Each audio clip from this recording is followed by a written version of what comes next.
What's up, everybody? I am Adam Frext, and I am joined today by the one and only Money Mayo. Or as I put it there on the bottom, money mayo, Money money Mayo bag. I Money. don't know. I Yeah, fucked there you that up, go. but Is it what's that up, brother? that the new alias you're going with? Yeah, I guess so. We're just gonna keep adding it on every fucking year. Like it was just money, and then it was money mayo. So now it's money mayo, money bag. We'll go for it. Shit, there we go. Money Bag Mayo. There you go. Thanks for having me on, dog.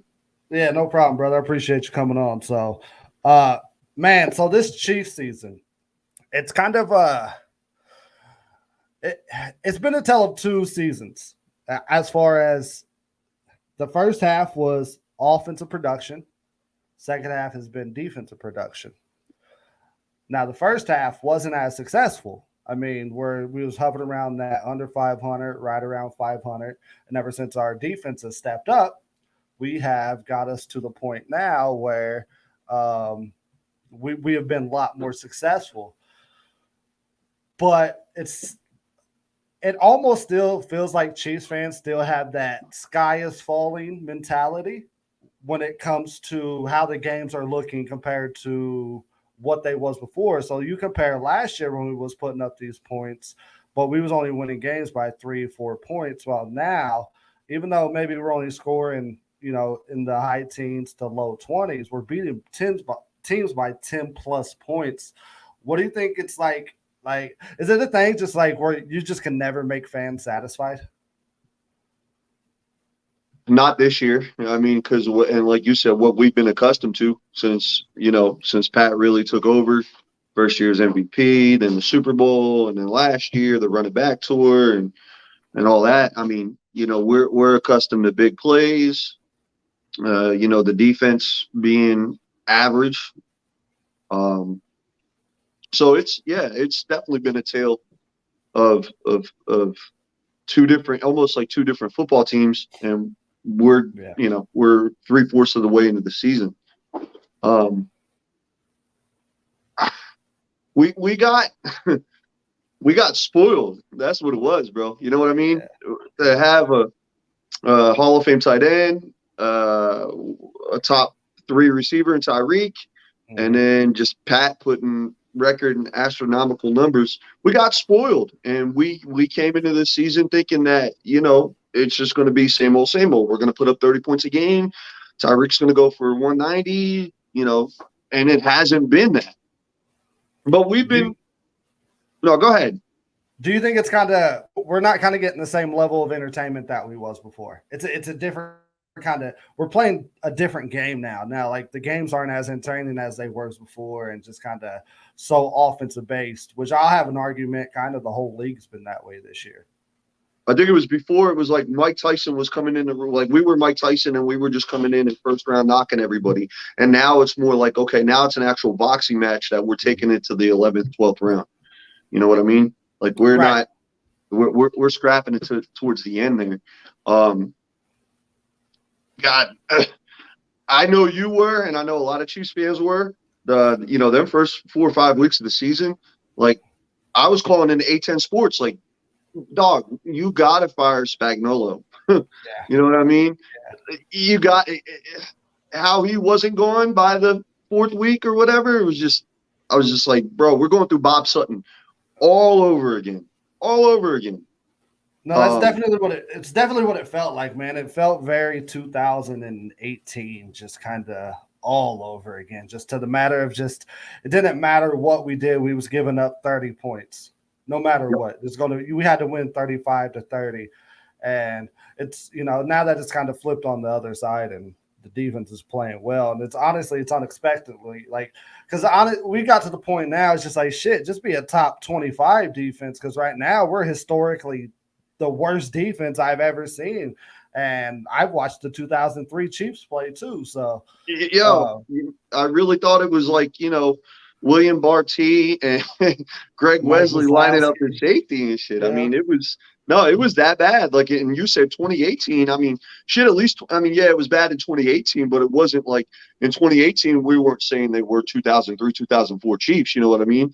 Right. I think going into this season, at least for my expectations going into this season, like I would have been satisfied with the middle of a road defense because we all expected Pat and company and offense to go in and put 30 points up. So we're like, yo, if we got a middle of a road defense, we give up 14, maybe 21. Okay, that's fine. Right. So yeah, we took that sky is falling mentality when we're giving up 30 and we're barely winning it, 31 to fucking 28 and shit like that. So, and the season, we're 3/4 of the way through the season and we're just, I don't know. I just don't like it. It's almost like we don't have our identity yet, I agree. But so like I said this earlier in the week to someone. I don't remember who I said it to. I'm okay with us not peaking right now.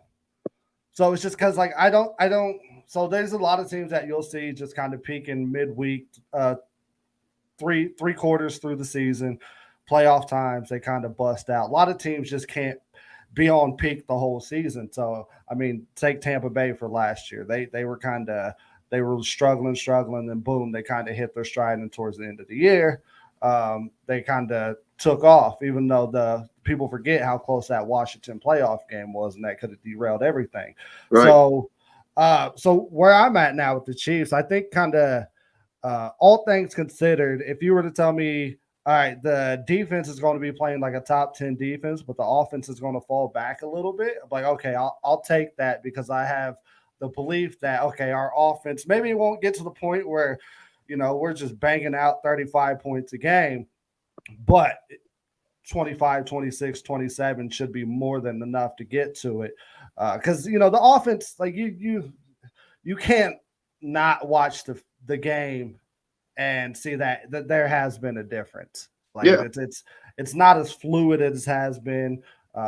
We're a lot more 3 and outs, a lot of missed passes, a lot of deflections and drops coming off of a receiver's hands, which we really haven't seen before. So, but I think that's something that's like, okay, it's something that can get corrected, but I think we're all kind of like waiting for it to get corrected. Right. When is it going to get corrected? And, what is, and that's been the biggest talk of the town, is what is it exactly that is wrong with the Chiefs offense? Because I've heard every argument in the book that we didn't get a legit number 2 wide receiver. Hardman didn't step up. Hardman didn't practice with Pat in the offseason. Hardman came out and said that he was like, I couldn't find time. Like, what do you mean you can't find time? You know what I mean? So obviously football is not an important thing in Hardman's life, just from my perspective. Bowling is. Right. But right. But I mean,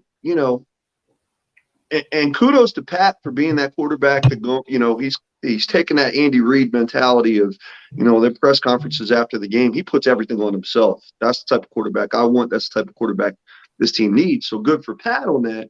But, there's so many passes that Pat is putting dead on the money and Tyreek's dropping them or Pringle's dropping them or Robinson's dropping them. So maybe if we had that third option, that number 2 wide receiver, I know we were chasing Juju, that maybe that would have been it. Or maybe the offensive line, I mean, like now they're finally gelling, it looks like, you know what I mean? But then first couple weeks, it was suspect. Like people were even saying like, yo, did we fuck up getting Orlando Brown like that, And then I heard one other good point, and I want to get kind of your take on this. I heard this today. Someone said maybe Eric Bieniemy, maybe like, is it deteriorating the team by not having a fresh voice in that offensive room? Because we're hearing Eric Bieniemy saying the same thing over. And I like Eric Bieniemy, I do, but I'm probably going to be one of the only people in this world who doesn't think he's head coaching material. Not NFL wise. Nah, that's just my opinion. So, I agree with you. I mean, a lot of these offensive linemen, or offensive coordinators, let's be honest. Eddie Reid's the offensive coordinator at the end of the day. Like, so Right. it's just kind of, he can say all he wants. I know that the offense coordinator may call in the plays, but at the end of the day, it's kind of on Andy Reid. It's kind of as far Right. as the game plan. So, but as far as like that same voice, man, that's actually a great point. Because if you think about it, we haven't kept offense coordinators for very long. We've been churning them out for 2 or 3 years. So we've had success at kind of just not having that same voice, even though it's the same system. Maybe it's kind of rejuvenate something and, an extra set of eyes that kind of sees the game a different way. And, no, I'm with you. I don't see Bieniemy as being that successful coach off a coaching tree. You know what I mean? It's just like most coaches ain't. I know the guy up at Buffalo has been successful, but I think that was in his Philly. Yeah, McDermott. Yeah, that was in the so. Philly days. And I mean, Andy Reid's coaching tree since he came to Kansas City. I mean, yeah, I guess we can give Peterson that Super Bowl, but fuck, that was fucking luck. Like you do that 10 more times with Nick fucking Foles, you ain't getting that Super Bowl ring. You know what I mean? But Matt Nagy's shitting the bed in Chicago. Like, I'm surprised they haven't fucking fired him yet. So Andy Reid had a really good coaching tree coming out of Philly with Harbaugh, John Harbaugh, Ron Rivera, McDermott, so on and so forth. But he hasn't had that. He's almost had that Belichick deal since he came to Kansas City, because like everybody chases a Belichick disciple, and I don't know how many times they said this is going to be the new New England. Like we heard that with Pioli here, and they did it with that in New England now and shit. Oh, this is the New England system, but they all shit the bed. So that's kind of been what it is with Andy Reid's assistants since he's been in KC. But yeah, I don't know. I mean, I like Eric Bieniemy. I liked him as the running backs coach. I remember going out to training camp at St. Joe and him ripping Jamal Charles' ass. You know what I mean? I was like, yo, that's a fucking coach right there. But I think he's going to get a shot, and I hope my man's successful. But I'm a betting guy, man, and I'm going to bet the ladder on that, unless he chooses to go the college route. But kind of shift it back here to the offense. So let me get your opinion on that, Frex. Like, do you think it's, here we are at 8-4. Do you wish that we would have got another second wide receiver there, or you think we're okay? Or no, I was saying the whole time that we needed another. I was hoping that we pulled Juju or another either veteran one, or my other hope was, I've never been kind of a Mecole Hardman guy at all. You know this. No. I've never been especially as a returner. I don't mind him as kind of a gadget player. But as far as a returner, I'm just like even as just kind of the idea that, he's just going to step up and be the number 2. He's never really had those qualities or shown those skills to actually do so. My hope actually was like, all right, that Pringle could step up and be solid. And the fact that he hasn't,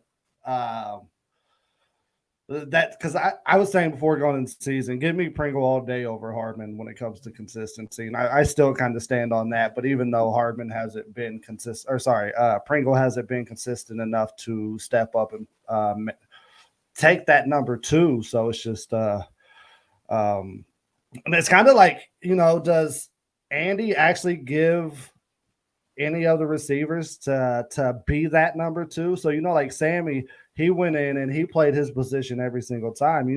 Sammy knew what he was going to do. So I think it's kind of interchangeable with all these other receivers between Hardman, Pringle, even Robinson still, which I don't know why all he does is run the wrong fucking way when he gets the ball. So, and then, Josh Gordon was just a name. So it's just, that for me, that may be a little bit of it. We're kind of just rotating that number 2 wide receiver in and just saying, all right, fuck it. This is our number 2 guy. This is who we're going to roll with. So we just don't have that guy, to be honest with you. We needed some, in my opinion, we needed some type of veteran to run that number 2. Maybe I know Sammy was hurt all the time, but when he wasn't, man, he was solid. So he was that good, short yardage receiver that we could count on. Right. Running them 7-8 yard curl routes, catching it in traffic and shit. Sammy was great at that. And once the season fired up and I was like, okay, we're not getting a receiver, because once we lost out on Juju, my hope was, okay, that that third week of training camp when teams are cutting down to the 53, maybe we catch like an Allen Hurns or something like that. You know, I was thinking we would bring somebody else in. And I think the Chiefs I think they were really banking on that the rookie we took this year, Powell. I think they were really banking on him to, get some rotation time. And I don't know if it's he just didn't get the playbook or what the case was there. But once we fired up week one, my thinking was Demarcus Robinson. And I know Frex, I'm right there with you, bro. That motherfucker bounces more than my eye on a Saturday night, bro. He just don't fucking stay in one spot. It's just like, man, come on, go north and south for the love of Christ, But no, I was really hoping that I was personally hoping that he was going to step up because, out of everybody in the system that we rolled into the year with, besides Tyreek and Travis, he's had the most experience. Pringle was really practice squad back and forth. And then we got that fifth round receiver Powell. So I was like, maybe DeMarcus is going to be the number 2 guy. But in this conversation, I'm sitting here thinking about it. The whole time in Philly, Andy Reid didn't have a number 1, let alone a number fucking 2. Besides T.O., you know what I mean? Like he rolled out. There was that little bit of time he had Macklin and Deshaun Jackson. Yeah. Okay. And yeah, McCoy. You're right. So, you're right. I'm thinking more of his early run with like Todd Pinkston and James Thrash and shit, and Jason Avant and shit like that. Like he rolled, the first 5-6 years, he rolled out a bunch of fucking nobodies at receiver, and they got the job done. James Thrash was underrated, brother. No, he was maybe like he wasn't the top tier 1, but he was a solid receiver. So yeah, all right, yeah. So, there was a few games he had good hands. Now, I mean, I would take. Granted, that's he ran into the same situation he did the year where we had fucking Avant on the playoff at the end of our play. Was that 15 or some shit like that? So now you think about it, he hasn't had a whole lot of teams where he's had that number 2 to because he only had Macklin and Jackson for I think a few years together. So it's just I think that what that is, it's kind of you spent your resources other places, and are these guys willing to take a lower cut deal just to play with Pat? And that's kind of what we was hoping on. Like, oh, now we got Pat, we'll have these guys who are willing to take less money just so they can, Super Bowl chase. Which in the end, it just kind of didn't work out. I mean, maybe with Gordon it did, and maybe him, what he does is like one of the most important things that I like to do is kind of after I look at the game is kind of snap counts. And, his snap counts has improved every week. Besides, this is the first week that it's kind of went back down. Right. It's one of those things.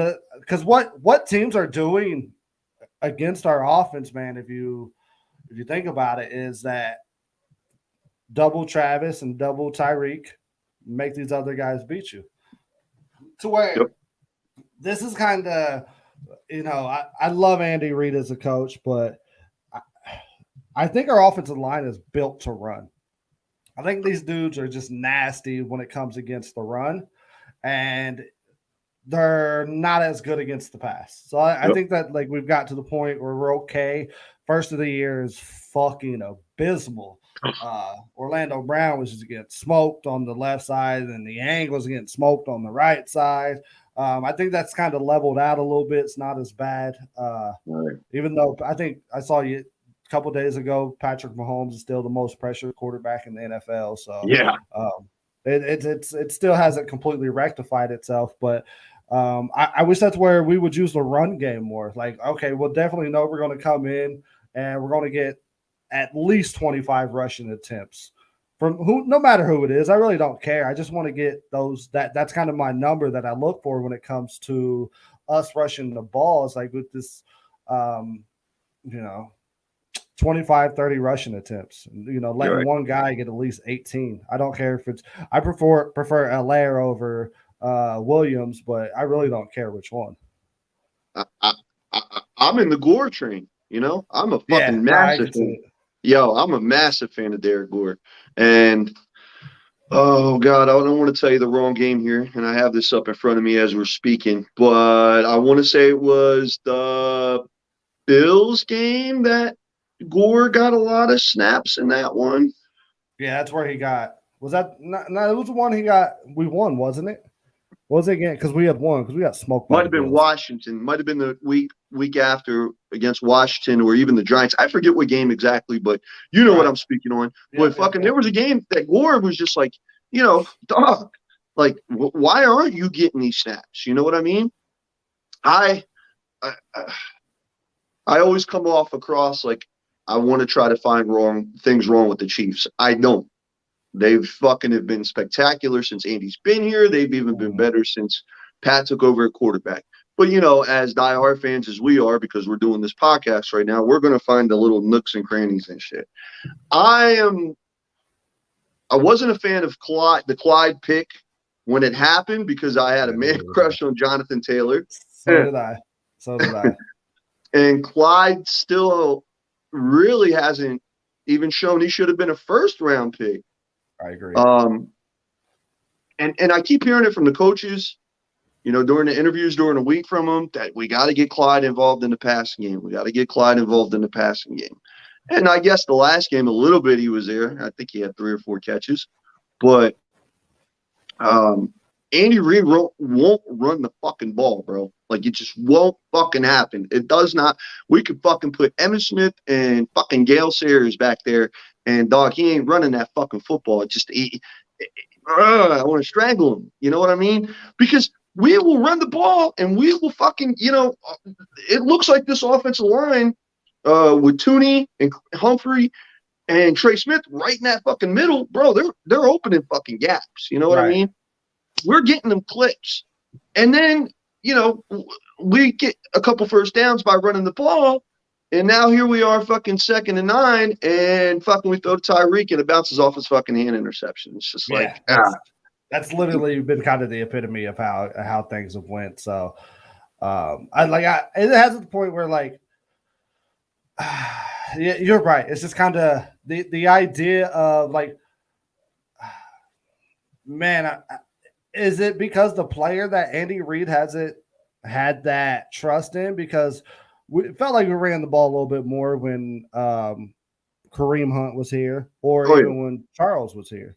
Yep. So is that more of an indication on kind of who we have as our backs, or is he just because he has Pat? It's just kind of like, oh shit, now I can open up this wheelhouse of all these plays that I've wanted to do forever because I've never had a quarterback like this.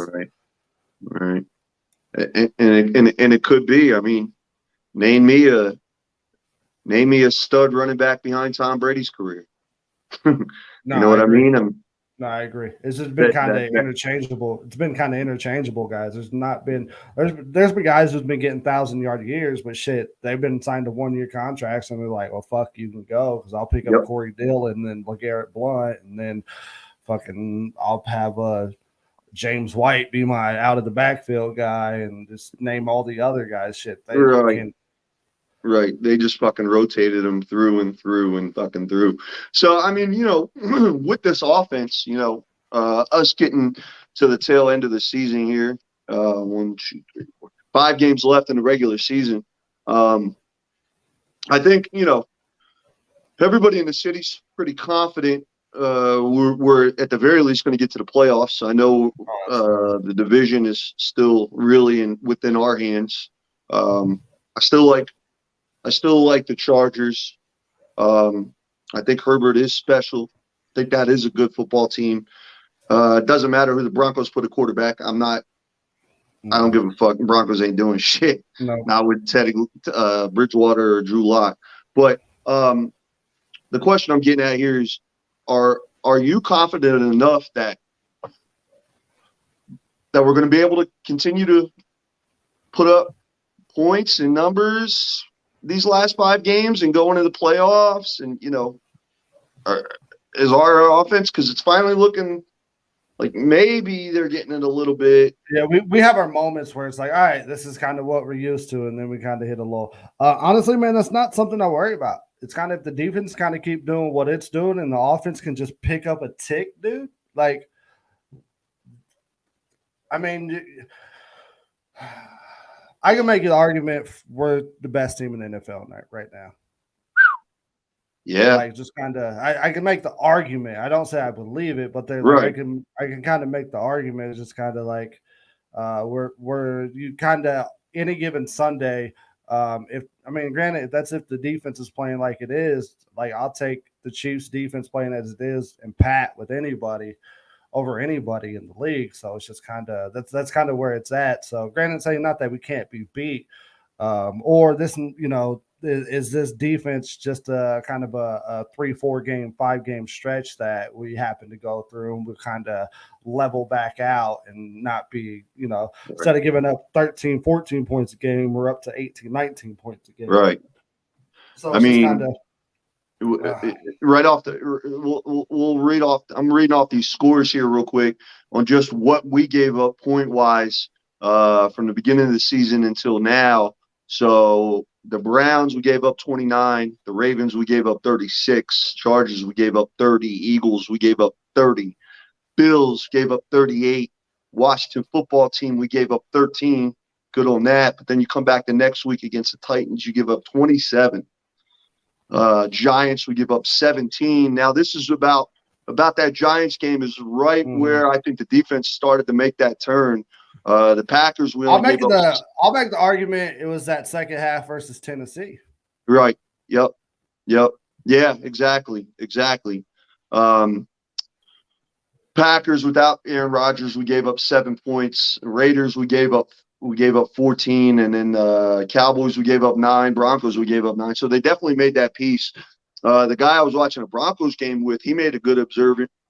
He observed something really well that you know, since we signed Melvin Ingram, this defense has looked like it fucking woke up. You know what I mean? Our pass rushes actually came around, man. Like we didn't have a pass rush at all those first 5, 6, 7 weeks. And then it's kind of like, you know, I think some of that too is just now Jones is healthy, completely healthy. And maybe like Frank Clark is completely healthy because he was hurt at the beginning of the year, which I haven't been the biggest fan with him he had a good 6 game stretch during the Super Bowl run. Right. But it's just kind of, you know, he's looked better. So it's just having Sorensen not play, be the fucking starter, that's a lot helped.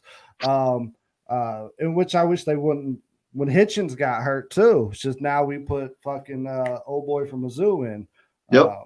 Nick Bolton. And that Bolton in, even though now he's getting the least snaps out of anybody in the linebacker corps, which blows my mind. Right. So it's just kind of like that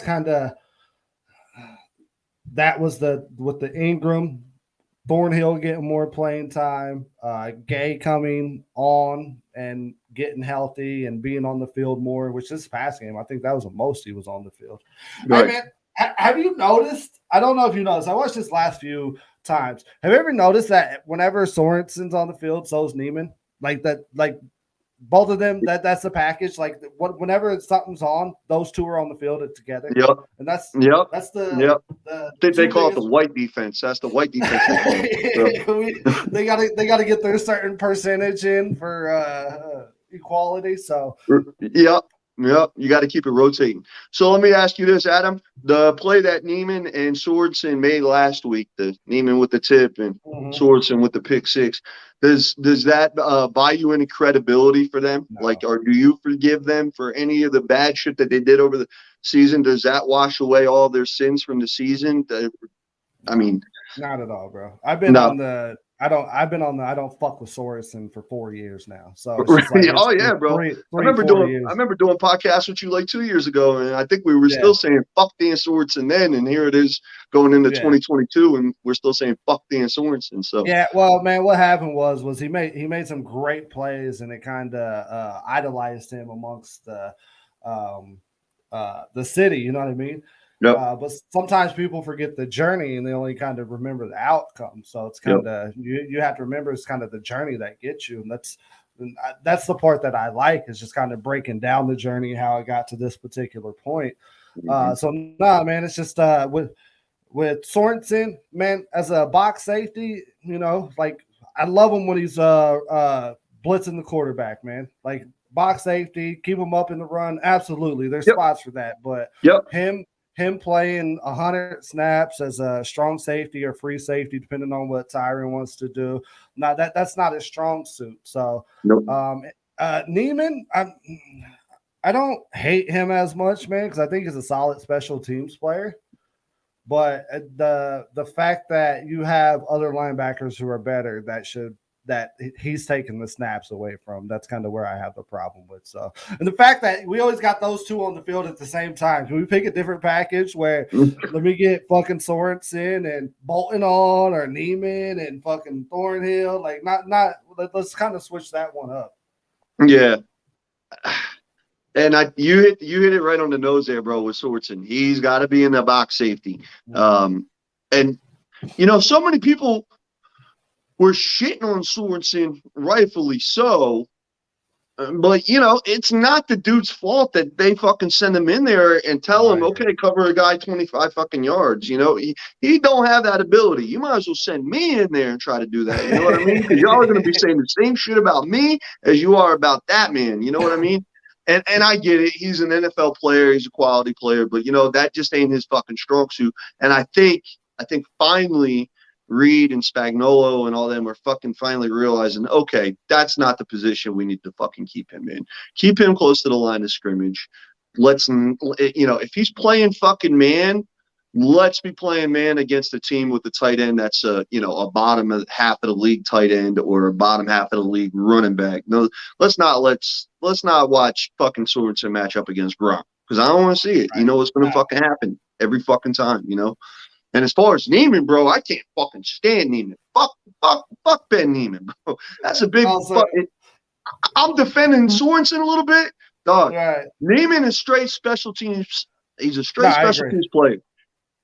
Why Spagnuolo and Reed and company won't put fucking Gay or Bolton or whoever there in that fucking spot, the snaps that Neiman's getting, that should be one of fucking them. And that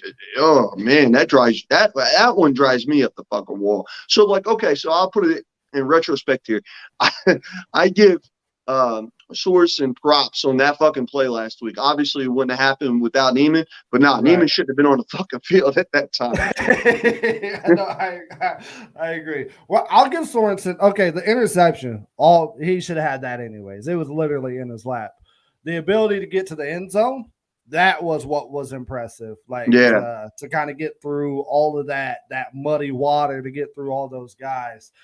To get to the end zone, and that was impressive. And he had to feel good, man, because he's been shitted on so much this year. I mean, rightfully so.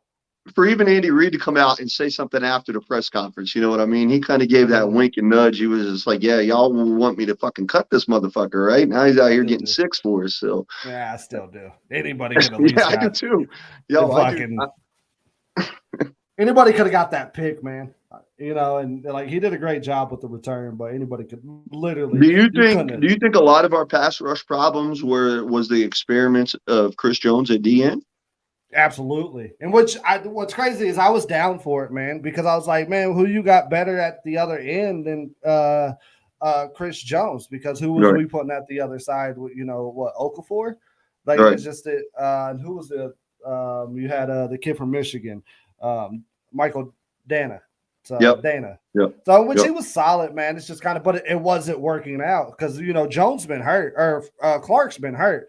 Right. So it was never a situation where you had the two of them on the opposite sides of each other. And then when you did, it still wasn't successful. I think it kind of once you put Jones back in the middle, I think a big part of that is too, if Reed would have kind of been was Jerron Reed, if he would have kind of been what we needed him to be, that it could have worked out or been a little bit better. But we had literally zero inside presence with Jones kind of kicking to the outside. And, which I was like, hey, I'm all for it. I kind of could see it. But it's the proof is in the pudding. Ever since he's been kicked to the inside, everybody's gotten better from Noddy's been looking better to definitely Clark's looking better. Just the whole team, and then like kind of Ingram popping in there too, and just kind of, hey, dude, go after the passer. And even then, like you see him getting into the game more now against the run, which I think is honestly, I think that's been our biggest key is us being able to stuff the run as much as we have. Yeah, teams are running all fucking over us, man. And I think on paper that they were looking at it as a healthy Clark, Jaron Reed being what we expected him to be when we signed him, and then playing Jones either inside or outside. I think the team was looking at that on paper like, okay, we got really three good fucking players there on the line out of four, or three, depending on the formation they're lining up. And then with the presence of Hitchens back there and some young linebackers, I think they were really banking on what at least my expectations were, and I know a lot of people's expectations were for this defense to be a middle of the road defense.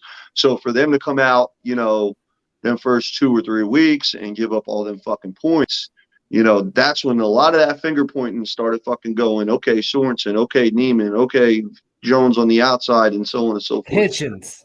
Yep, Hitchens. Yep, and they fucking love Hitchens. You know what I mean? And I think that's another thing, kind of with the Sorensen thing, like. Spagnuolo is known to, favor the veteran players, right. And I don't know if it's the playbook is so complicated or it's a trust thing, or because I remember when Spagnuolo was coach of the Saints, defensive coordinator for the Saints, it was the same thing. They had a lot of talent. The young talent, and they weren't fucking playing the young talent. They were playing the older fucking Scott Fujita at the end of his career type of fucking guys. You know what I mean? Right. So I wonder even still now how much Andy Reid has a say in that defensive room. Not saying that he doesn't have a say, but when you're watching the game on Sunday on TV, any time Pat comes off the field, maybe not so much this year, but definitely in years past, Andy was going to sit right next to him. He wasn't giving two shits about that fucking defense, bro. Didn't matter if it was 2 minutes of the fourth quarter in a tied fucking game. He's going over and sitting down with Pat and saying, hey, what'd you see? And let's come up with this. Blah, blah, blah, blah. So how much trust are we giving Spagnuolo here? You know what I mean? And is that the ultimate reason for all our woes? Because now it seems like Spagnuolo is finally finding the pieces to put in the right spot. You know what I mean? And everything's gelling together correctly. Finally. Fucking 8-4, 3/4 the way in the season. But my qualm was, and this is what I was bitching about on A10 Sports, it was just like, dude, during the week, if you're Andy Reid, you better go in them fucking defensive meetings. You better be up Frank Clark's ass. Put the fucking Uzi away. Get your head in fucking football, bro, or what, like, for real, man. Like, of course, we don't work at One Arrowhead Drive, so we don't know what's going on behind closed doors, but it's just so fucking frustrating watching the game on Sundays and fucking Pat comes off the field and, fucking we got Neiman and Hitchens and Sorensen running out there to line up against fucking guys who are running 4-2 all over the fucking field, and Andy's sitting on the fucking, on the bench next to Pat. What the fuck, dog? Well, man, if you think about kind of Andy's whole thing, that's never kind of been his forte. Kind of when he started out with Philly, he had Jim Johnson for years, and it's just kind of like, then you go from Rivera to McDermott. He's always just kind of let the defensive coordinator like, all right, man, that's your side of the ball. I trust in what you do, and imagine he has a little bit of say so, but I think he kind of is like he lets his guy do his thing on that side of the table because it's so say for instance because if you had that much. He's not a defensive coach, man. So it's just kind of he's going to just kind of find the guy that he thinks the right fit and just kind of get it. He doesn't have a particular scheme that he's married to. We've literally went from 3-4 to 4-3. So it's just he's not. So I think it's kind of a matter of the D coordinator is the head coach of the defensive side. You know what I mean? Maybe like there might be instances to where big parts of the game he might be like, all right, I want to dial up a blitz here and just kind of that type of shit. So, but I think for the most part, I would assume that's kind of the defensive coordinator. It's his whole fucking that's your half of the team. So I think Andy might be more of a motivator, rah guy on that type of the side of the field. So that's okay. So it's just a matter of you have to. The problem is, man, when you have fucking schmucks like us who are able to point out shit as far as like this dude keeps getting burnt or this middle linebacker can't fucking tackle. He's had 7 missed tackles in the game where he can't hit a gap or just stuff like that. When you have like people like us who can just kind of recognize this shit on film and just kind of be the guy being loyal to a fault. I mean, that's kind of when that's when you should step in as a head coach. Like, hey, bro, I appreciate what we're doing here, but shit, it's not working. Let's try something different. Yep. So, and I think, and that's a blessing and a curse with Andy, man. He is a loyal fucking guy. He's gonna stick with his coaches to the end. Obviously, Bob Sutton was here a year too late. Sure. And I think at least for me, I was calling for Spagnuolo's job by week 4 of this year. So again, a blessing and a curse. Because now fucking Spagnuolo has finally turned it around. So, good job by Andy for keeping his faith in him. Do you think that's like a Spagnuolo thing? Or do you think it might? I mean, obviously this is speculation. Neither of us fucking know. But maybe like Reed was kind of like, hey, bro, I know you're loyal to these veterans. Right. Put fucking Thornhill back there. It's just it's just one of the things I wonder is like, did Reed step up and like, hey, like we gotta try something else here because you gotta imagine that Reed did it not only because of the play on the fucking field, but all the pressure he was feeling.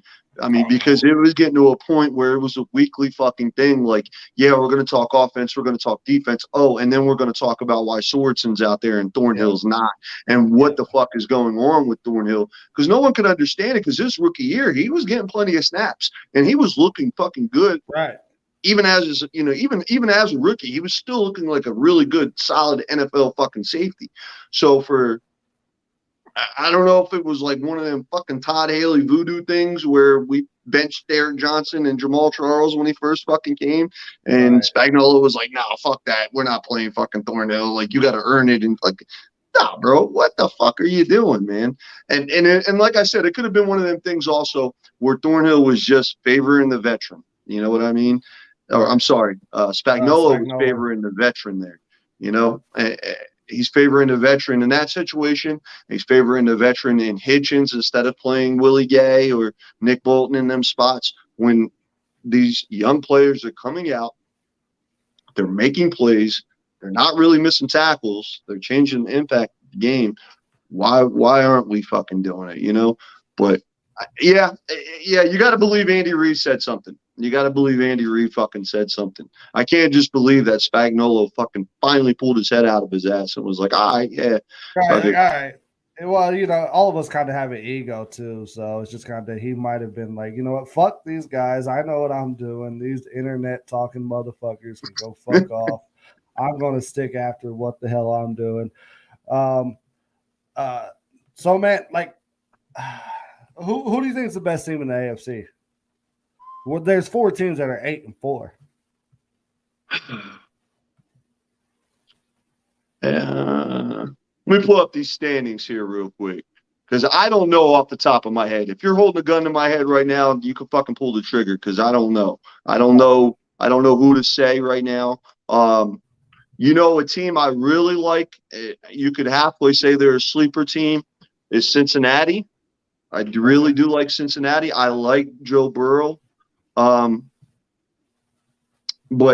I'm gonna say the Patriots. I'm gonna say the Patriots right now. 50% their coach and 50% the team they got. And shout out to Mac Jones for being a rookie quarterback, a system fucking quarterback, I don't care what anyone's saying over there in San Francisco. Kyle Shanahan traded up number 3 to fucking go get Mac Jones. And everybody shitted on him for that shit. And he felt the I truly believe this. He felt the fucking pressure and took Trey Lance instead. And Trey Mac Lance Jones is proved at he's the next best year. fucking rookie quarterback out of the class so far. But no, I like the Patriots a lot. I would probably say they are the best team in the AFC right now. I, I'm not believing in the Titans for the long haul with no Derrick Henry, which Derrick Henry, I guess, could technically come back for the playoffs, but Right, that's what they're not. saying. Yeah. Um, the Ravens, I don't know, bro. Lamar's looked a little too wishy-washy for me these past couple games. Not only that, their defense. I know at first it was having 1,000 running backs get hurt, but shit, their whole fucking defensive backfield's getting hurt. So they got Right. Marlon Humphrey out now, and now they got they've had Peters out for a while, so it's just a matter of and just their offense isn't banging like it. They don't have that absolute running back that they could plug in with Lamar like they did before. Right. Just that was just helping him bang through it. Everything's on Lamar, and I don't think he's quite the quarter. I think he's a very dynamic player, man. But I just don't think he's quite the quarterback you need to kind of overcome those things. Because now, if you notice, it's Lamar's not breaking off these 100-yard games like he was a couple of years ago. Nope. Teams are pointing now are like, fuck it, throw the ball. Yep. We double dare you. We will spy the shit out of you. And at first they were scared to blitz because Lamar was just kind of running past them, but they've kind of worked up schemes now to actually be able to be successful for the blitz now. So it's just he's not as successful against the blitz as he was before. So it's just, yeah, man, it's just, I can't. So the Bengals are your, why the Bengals? Why is that your kind of, well, they definitely started out hot. And then they kind of fell off a little bit. And I know my man fucking Joe Burrow can't get protected to save his fucking life. The dude's getting sacked more than I think Roethlisberger at this point. They got to be up there tied for the most sacked fucking quarterback. But that's a really fucking talented team, dude. If you do a little bit of research and do a little game watching on the Bengals, like, Jamar Chase, shout out to T. Higgins for my fantasy squad. My man's always giving me some points every week. With Joe Mixon, their offense is rolling, and Joe Burrow is looking like a really solid number 1 overall pick in his second year now, right? Second year. I think it's second year. Yeah, it's a second year. Yeah. So, I mean, because in the AFC North, again, we just kind of touched on the Ravens. Like, I'm not trusting the Ravens to, even if, and it looks like they're going to make the dance, but when they get there, I don't see them dancing. I don't think the Browns are going to come up. That's a fucking shit show. Fucking Baker showed, he showed his fucking ass. And the Steelers, I don't even see how they're 6-5-1, to be honest with you. I don't. And which now they're probably They're down 36-20 right now. Right. It was exactly. down Wow. 27-0 at one point. Right. So I really could see the Bengals passing up the Ravens. I don't know if they play each other again or not. I'm not even going to bring up that schedule. But yeah, I like the Bengals as a sleeper team.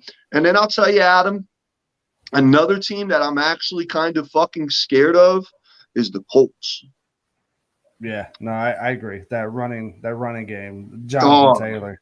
And that offensive line and Jonathan Taylor and Wentz, if you can just need him to be, well, you know what? Not only that, Wentz he can be a good game manager, but man, he's also a fucking maniac on the field. He don't care about his life. And so he will make those plays too. He's the first guy I've ever seen sprain both fucking ankles in a game. Yeah. So, but so yeah, no, that's definitely a team to be afraid of too. And their defense isn't bad at all either. So it's just they can, and they're committed to the run. Like they know what they are. So yeah, I believe I believe that is a team that if they're going to kind of get into the playoffs. And I think they're slated as what seed are they? Are they even Colts. They're the number 9 seed right now at 7-6. So with these, this is the last week of bye, so this shit should be evening out. Right. Because you got Chargers, Bengals, and Bills at 7-5. Man, I'll tell you the thing with the Bengals that kind of scares me the most is how Burrow fucked his finger up this week. Like, Yeah. So it's just kind of like, is that going to be a lingering thing? Because that shit was nasty. So Right. fucked this shit up real bad. So Yeah. if it wasn't for that, I would be a little more confident. Because Russell Wilson, that had him out a few weeks with his finger. I don't know if it's necessarily to that extent, but it's just does that have an effect? Dude, what's crazy? It's just kind of everybody's like after last year, and the Patriots had a down year. It's like, oh, the Bills are about to be running the AFC East for years now. Right now, there's just not. They don't have a running game. They refuse to run the ball fucking less than the Chiefs or more than the Chiefs do. Yeah, and I almost feel like their running back situation is really reminiscent of what the Chiefs got in their running backs room, bro. Like I wasn't a big Devin Singletary guy coming out in the draft. I thought Zach Moss is a nice second running back. If they had a nice starter in front of him, Zach Moss is, he's right where he needs to be. But I got this meme running through my head. It's that Simpsons meme of Barney the fucking drunk, where it's like, if Mo is the Bills and Barney's the drunk and he's throwing the fucking Patriots out, and then Barney turns right back around. Yeah, it's like Bill Belichick standing right behind. You know what I mean? Like, you think the fucking Patriots are out of it. And here comes old man Belichick coming up the gut. But you know what, man? I think I was like the rest of America. I really thought the fucking Bills and I thought Josh Allen was a fucking superstar. I was like, yo, this dude's about to fucking hold down Buffalo and Bills Mafia for the next 10 fucking plus years. And now it's just like I'm not too scared of him, bro. All right, let me say this. I don't want to go to Buffalo. We get to the dance. I don't want to go to Buffalo. They're sitting at 7-5 right now. They lost their last game. But I don't want to go to Buffalo. They come to Kansas City. I'm really not that fucking scared of them, dog. Really not. No, man. So this is purely based on shit that I said a couple years ago. Because I coming out of the draft, I was like, oh, just Josh Allen ain't it. Just ain't accurate. No, good athlete. Right. I was like, he just ain't gonna have it. Right. It broke my heart last year when this dude has 50 total touchdowns. It's kind of like, yeah, I'm gonna eat my words, but it's just, it's kind of anytime guys talk sports, man, you just want to be right. What I mean? Just we all have our opinions. Fuck, dude, no, I'm just trying to be right. So even last year when he scored 50, I'm like, all right, man, that's sometimes you have these quarterbacks who have a 35, 40 touchdown year, and they just kind of they kind of go back to their means, kind of. So that's kind of where I'm at. I was hoping for this year with Josh Allen, because for the longest time I'm like, he's not it. He's not that elite guy. And last year he absolutely was. You cannot deny what that. No, yeah, absolutely. Dude had 50 total touchdowns. Right. So it's just kind of it's not that he's been bad, dude. He's definitely a top 10 quarterback. Definitely a top 10 quarterback. So it's just kind of what we was expecting was what he was last year. And it's kind of what I was trying to tell people too after Pat threw 50 touchdowns his first year starting. It's you can't expect, it's not necessarily expect him to ever hit that again. The chances that happens, dude, that's fucking right. Peyton's been the closest thing to do it twice. You know what I mean? I think he got 48, then he broke the record when he was with Denver. So it's just the idea. So I just even you had to expect Josh Allen to kind of come back and still be good, but nobody thought that the Patriots. Well, especially just think about how slow the Patriots started this year too. Yeah. So it's just kind of was all right, another down year for they're rebuilding anyways. Right. And then just do the level of consistency of just kind of with Belichick, how he sticks to the game plan, and now they're fucking sitting on top of the number 1 seed. Yeah, it's like he's like a Belichick's like a fucking prize fighter, bro. He's just coming out every fucking round and he's just wearing you down and wearing you down and wearing you down. And that's what the fucking Patriots are doing, bro. And yeah, I legit am fucking scared of them. And like I said, it's 50% their team and 50% Belichick. And I'll give Belichick his fucking flowers now because when Tom went to Tampa Bay, that was the big debate in America. Was it Tom? Was it Bill? What, who was it? And they both done good. Obviously, Tommy won the fucking Super Bowl, but for Bill, obviously he had a down year last year, but you go out, it looks like you got the best quarterback in the draft this year. You throw him in the fucking system. You say what all you want about Mac Jones. He's coming out there. He's working the fucking game plan. He's making some fucking really good throws, especially for a fucking rookie. And they're number one in the AFC East right now. They get to the dance, dog, and it's that slug fight, and they're just gonna keep fucking with the same game plan over and over and over again. So, yeah, man. But you know what? As we're sitting here talking about this and, going through everything, kind of go back to something that you said at the beginning of this podcast, bro. You're absolutely right, Adam. You could make a fucking argument that the Chiefs are the best, could be one of the best teams in the NFL, for real. Right. Because I'm sitting here looking at all these stats and everything, and, you're really talking about your top teams and the Ravens and the Bills and Titans and all that. It's just like we got an excuse for all of them. A legit excuse why we don't think they're going to advance in the dance or even get to it. Like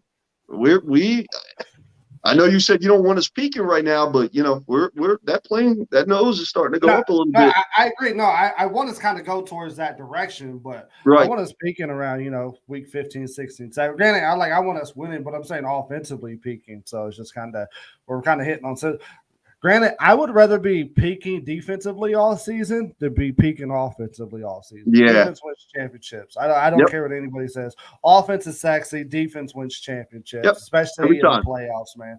So it's just so that's kind of where I like, man, just kind of where the Chiefs kind of stack up against all these teams. I mean, obviously that's going to be predicated on can the defense be relative to kind of where they are now. It's just like, does – Tannehill don't scare me as far as like he's solid, dude. Like he's definitely resurrected his career. But how much of that was Derrick Henry, bro? To be honest with you, you know what I mean? Because like, name me a fucking memorable moment, let alone a game of Tannehill in Miami. You know what I mean? Like I don't know. I've always shitted on Tannehill since he came out. The first 2 years of his college career, he was a fucking wide receiver. You know what I mean? So it's just like I've never been. He don't impress me. So kudos to Tannehill. And I think that's a lot to do with Derrick Henry. Derrick Henry took a lot of pressure off, but Tannehill. I think what Tannehill did was, so it's like a lot of times with these first round draft picks, got to play. They got to be Superman. Like, oh, you're our franchise guy. Now it's just kind of think what it's kind of like what Harbaugh did with Alex Smith whenever he came in. He's like, well, fuck, dude, I didn't draft you. I just need you to be a fucking game manager. Like, I'll build everything around you. So it's just kind of him going with Vrabel. It's just like they don't need him. Like, hey, we'll limit what you do. We'll kind of highlight what you're good at. So, and he'll have those moments where it's like, okay, Tannehill's this Miami. If you in Miami, like, oh shit, Tannehill should start for no team. Like just kind of as it was ending up, but as he took over for Tennessee and he was consistent, it's like okay, like maybe that was more on coaching than it was Tannehill. Just sometimes these guys have, the draft is like too quarterback sexy, just because like I think teams get too worried about like, oh, we need a quarterback, so and we're in the first round, and like, well, we'll take just the fourth best quarterback, and just like. So I just don't think that's the smartest move. Sometimes it's just the best to build up the rest of your team around you, and maybe find a game manager until you can actually hit that point. So I think that's kind of what it was Tannehill. But yeah, so I'm not scared of him. Jackson still has his moment. Lamar Jackson still has his moments of like to where he can be special. But I'm not. I don't think he has that fucking juice that he's had like he has the last few years. No. Chargers scare me because like you said, Herbert's the real deal. Absolutely. The thing with the Chargers, you don't know what fucking team you're getting. You And get the bad Chargers team or the good Chargers team. The good and Chargers team and can so beat anybody. And so how you were with Josh Allen, I was the same way with Herbert. Like I remember even watching draft. Like, well, obviously, anybody who's friends with me on Facebook knows I'm a fucking draft nut, and I post mock drafts, do my own mock drafts, so on and so forth. But watching game tape, even up to the day of the draft, if you watch Herbert's college highlight tape at Oregon, my man made the same 3 fucking throws every fucking time. Like he threw a fucking deep, he threw a screen, and then he threw but it was the same fucking 3 throws. So I was completely wrong on Herbert. I was just like, Herbert ain't fucking it. I didn't really think Tua was going to be it either. I thought Tua at this point was going to have a better career than Herbert. But yeah, I fucking completely missed the boat on fucking Justin Herbert, bro. So, yeah, shout out to Brandon Staley, even though, fuck the Chargers and all that. But he's put a good squad together his first year there. And, Eckler's moving along, and Keenan Allen's still getting the ball. Mike Williams will show up when he wants to fucking show up. The fucking cocksucker. I had to drop him. Sounds like a fantasy. Sounds like a fantasy problem. I don't know, man. Like their level of inconsistency. Yes, as good as they are, dude, I could see them just randomly losing. Like they play the Giants this week. Like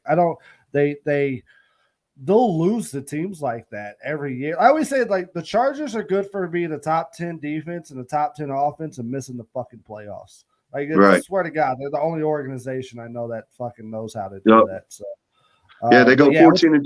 Go 14-2 with Marty Schottenheimer, and then I'm pretty sure they exited the first round that year. Yep, that's exactly what it was. So let me ask you, you kind of flip it on the other side here. And I'm looking at it now. Who are you liking in the NFC? Or do you like anybody in the NFC? Are you confident with anybody in the NFC? I still think it's the Bucs, man. Yeah, I still think it's the Bucs. I think the NFC still runs through Tampa Bay. I mean, with the so like, man, I'll tell you what I like when I look at teams. I'll look at defensively. Who can stop the run? If you can stop the run in the playoffs, I'm going to put my money on that team first. And then I'll kind of look at the other, who can stop the run and who's the quarterback. Those two are the most important things because if you can stop the run and these teams know it, I can kind of look at what when it was Indy and Tampa. And I know Indy got up on Tampa at first, but they kind of abandoned the run. So now Tampa just like, all right, I can take a step back because these fuckers ain't running. And then now you got I can play the pass the whole time. So the fact that, Tampa has such a stout run defense, I would still put them number 1, man, and then with Brady. So I think the Cardinals are very good, but I think it's kind of one of those things where it's like they may end up as a number 1 seed, but I can see them losing their first after their bye. I think for me with the Cardinals, it could go either way. They could either fucking lose it or they're going to take it all the way to the end. And, we could be seeing them in the Super Bowl. Really, I guess depends on how healthy DeAndre Hopkins is and how healthy fucking Murray is because they both have some injury issues. But the team that I like the most in the NFC right now is also in the NFC West being the fucking Rams. Yeah. To me, I still say Stafford's got to be in the MVP conversation, bro. Still? Yeah. Still? Yeah. It's really honestly going to depend. Obviously, it's going to depend on how he finishes, but how he started, it was pretty fucking special how he fucking started, bro. And it being LA and it being him on a new fucking team, the NFL is going to want like kind of a sexier fucking pick, but yeah, dog, I'm really impressed with Stafford. I'm really impressed with that fucking Rams team. And even though they're second in the division at 8-4 with that tough Cardinals at 10-2, I think the Rams are, if they fucking really, really get it clicking, bro, they're gonna make some noise deep into the fucking dance this year. Well, I think this week's a good indication for both teams because they play each other, the Cardinals and the Rams. So that's gonna be a good game. Yeah, I think we're kind of at the point now we'll start to get a litmus test of like who's actually who. You know what I mean? Like who's the real teams that we expect to be impact players in the playoffs, and who's going to kind of go fall back. So it's just kind of I don't know. We'll see. It's just kind of the NFC kind of just drops off. I mean, shit. Really, after the shit, fifth seed after the Rams, the NFC just drops off because you got Washington and the Niners kind of in the 6 and 7 spot right now. So, but Yeah. I think that top 5 is heavy, man. So like super heavy. Cardinals, Packers, Bucks, Cowboys. Not as big on the Cowboys and the Rams. So if I was to like pick top 4, I would take the fucking Cowboys out of that. So. I feel the same way about the Cowboys as I do the Cardinals. Like they're either gonna fucking shit the bed and fucking, I believe in Kyler more than I do Dak. Oh, say that again. You like Kyler more than Dak? Kyler more than I do Dak. So. I've never been a Dak fan, bro. I've never been a Dak fan. Like Dak's got a lot of his shit through garbage time. Thank you. Absolutely. A lot of his shit through garbage time. Absolutely, he has. I'm not big on fucking Dak. And I think Zeke is about done. You know what I mean? Like he ain't got the fresh legs no more. Nah, he ain't got the juice like he did before. That's for sure. Like, I think he's a solid, but he's on his downhill slope. Yeah, man. That's Pollard's backfield now, bro. So it should be. But kind of the argument for the Cowboys, it could be the same thing as the argument with the Buccaneers, dog. The fucking defense for the Cowboys. That Micah Parsons, he's really fucking special. Diggs is an interception machine. Now that motherfucker. And Diggs is overrated. No. Well, that's why I called him an interception machine. I'm not calling him a good corner. Yeah, he's not a good corner. I'll give you that. Yeah, he's a fucking pick machine, but he's definitely not a good corner. He gives up an astronomical number on fucking yards, dog. He gives up some fucking numbers. Every team I'm to run a stop and go against him, and they can get him over the top. Yeah, but I throw the Cardinals and the Cowboys in there is, they're either going to they're out in the first round or they're going to be taking some shit down to the fucking, maybe the NFC Championship game, and that could be it. But as far as the NFC side, I'm still sticking with the Rams, bro. And I could be just as wrong about that as I am my Geno Smith. But you know what? I live and die on my Geno Smith. So I'll live and die with the fucking Rams. I'll find every excuse in the book if the fucking Rams shit the bed of why they did and how they did. And I'll blame Odell. And you know what I mean? But shouldn't have signed Odell. Robert Woods got hurt. Yeah. So, he fucking Nancy Kerrigan fucking that ankle and that knee, bro. And it was all done for you. Like, I'm getting these starting. All right, man. So let's just kind of this upcoming week versus the Chiefs versus the Raiders. Kind of, how do you? Raiders are obviously they've started to they beat Dallas on Thanksgiving, but for the most part, they've not been very consistent to say the least. Kind of, how do you see this game going? I don't honestly. I don't know. You know what I mean? Like and not so much for the Raiders side, but for the Chiefs side. I mean, what is it really honestly going to be? Is our offense going to show up? Because if so, then okay, then I'm looking at a 31-16 win for the Chiefs. That's what I'm looking at. Are we going to be doing a bunch of fucking 3-and-outs? Is receivers going to be dropping fucking balls? Because then I'm going to be fucking saying like, 17 fucking 14 Chiefs. It's going to be a fucking close game, something with Harrison Butker. But I think that the thing that probably makes me the most nervous in this game is Derek Carr's deep ball. I think that if he hooks up with Deshaun and he hooks up with Tay Jones and Brian Edwards down the field, you know what I mean? Like, I don't want them catching Sorensen in a fucking bad spot when Sorensen's on the fucking field. I don't want that to happen, or I don't want fucking, 31-year-old Tyrann Mathieu to be in the wrong fucking position. And it could happen any day of the week, any given fucking Sunday and all that. You know what I mean? Right. Teams make fucking plays. But I just think I think that's the best thing the Raiders do have going for them is their fucking deep ball, bro. Like Derek Carr, if he you will go back and watch some Raiders games. He connects on a couple of them fucking deep balls and they turn into 6 fucking points. So, if our offense shows up, I'm going to call fucking 31-16 Chiefs. And if our offense doesn't show up, fuck, man, 14-9, something very low, Well, man, I don't know. It's just kind of the Raiders are the only team that hasn't run that fucking cover two against us, or that kind of Right. two deep safety. They're like, oh, Right. we'll just play one deep. So it's just a matter of it's like, do they find a sit back off of kind of what they usually do as a defense, or do they kind of finally cover or copy what everybody else does that's been successful against the Chiefs? Because the Raiders, dude, because the Raiders are the one team that has been beating us in shootouts. Yep.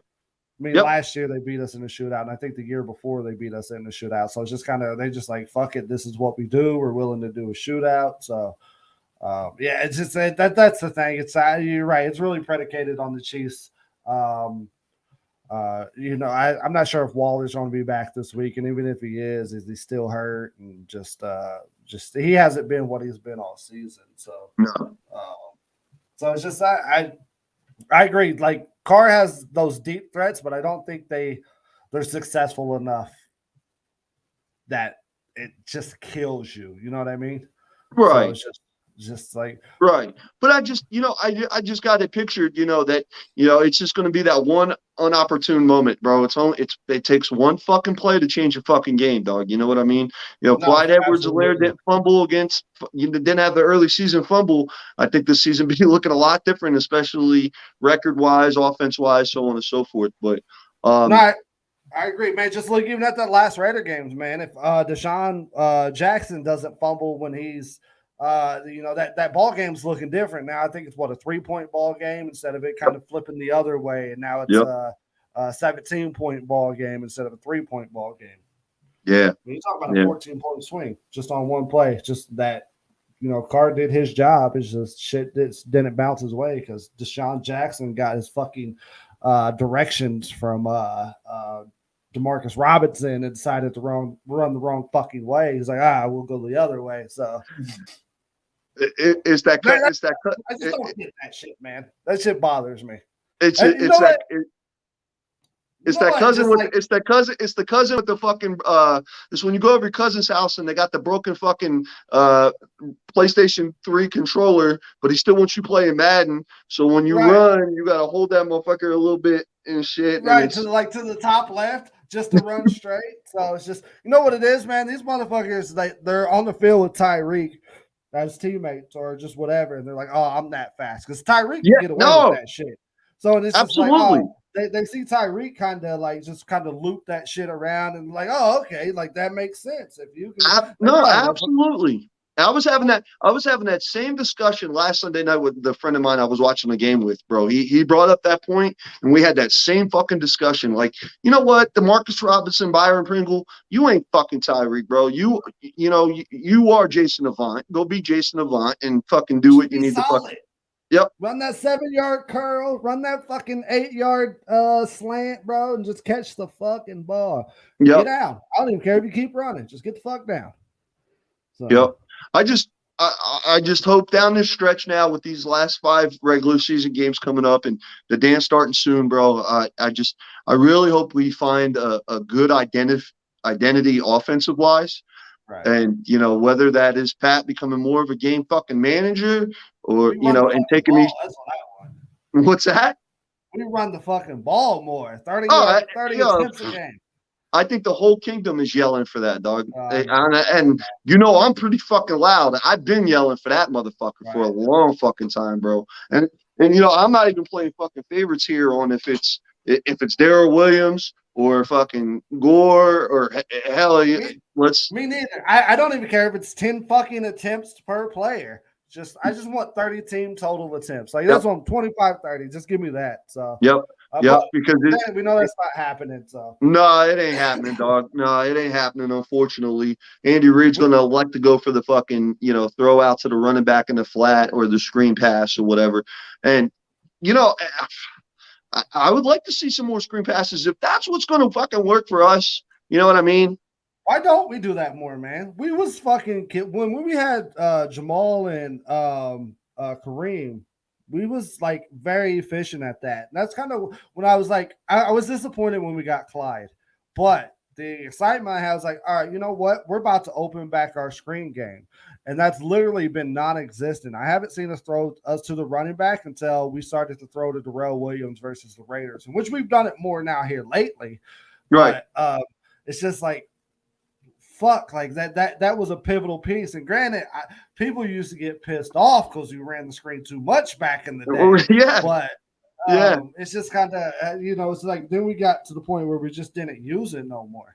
And not to be Mr. fucking nostalgia over here and shit, but I'm not asking for old Herm Edwards of running Larry Johnson into the fucking ground 406 attempts a fucking year. But, dog, like you said earlier in this podcast, this offensive line looks like a fucking big, gnarly, fucking gonna fuck you up, get in your face, push you over offensive line. Right. This ain't that fucking zone read Shanahan bullshit, dog, where the guard's pulling out and running as quick as the fucking tight end and shit. Like, it ain't that. You know what I mean? Dude, Trey Smith is I think we have the heaviest offensive line in the league. Right. They want to go forward. They really don't want to step backwards. No. Yeah. And we run straight ahead and we're getting fucking yards. You know what I mean? Like it would be a whole different conversation if Andy went out there and he had 10 attempts a game like he almost has now, and 6 of the attempts were a yard or 2 yards. We're getting 3-4 fucking yards a clip. Like, right. But you want to fucking, I don't know. I don't know, bro. Sometimes, so.